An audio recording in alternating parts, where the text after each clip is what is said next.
దశావతారాలు అంటే యుగానికి ఒక్కొక్కసారి ఆయన ఎందుకు అవతారం ఎత్తాడు అంటే వామన అవతారం కానీ పరశురామ అవతారం కానీ శ్రీరామ అవతారం శ్రీకృష్ణుడు కానీ ఇట్లా అవతారాలు లైటింగ్స్తో రావాలి, ఆ రూపం రావాలి. ఆ రూపము మళ్ళీ తర్వాత వచ్చేసి అన్ని సర్కిల్ అన్ని దశావతారాలు రావాలినా, దశావతారాలన్నీ రావాలి, దశావతారాలు రావాలి. మళ్ళీ తర్వాత వచ్చి మనకు అన్ని సర్కిల్ అంటే రింగ్ రోడ్డు సర్కిల్ దగ్గర నుంచి అన్ని సర్కిళ్ళలో రింగ్ రోడ్లలో నామస్మరణ అంటే తిరుమలలో నమో వెంకటేశాయ నమో నారాయణ నామస్మరణ వస్తుంది కదా, అట్టా నామస్మరణ జరగాల.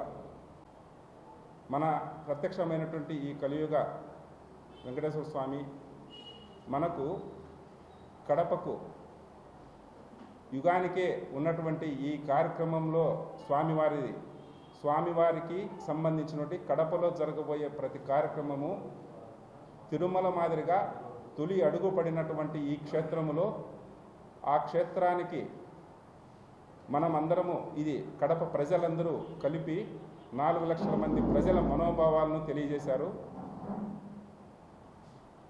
కాబట్టి ప్రతి ఒక్కరూ ప్రతి గవర్నమెంటు కలెక్టర్ దగ్గర నుంచి ఎమ్మెల్యే గారి దగ్గర నుంచి కమిషనర్ దగ్గర నుంచి కూడా ప్రతి ఒక్కరికి విన్నవించుకుంటాము పత్రికాముఖంగా. తర్వాత తిరిగి వాళ్ళకు మరి మా ద్వారా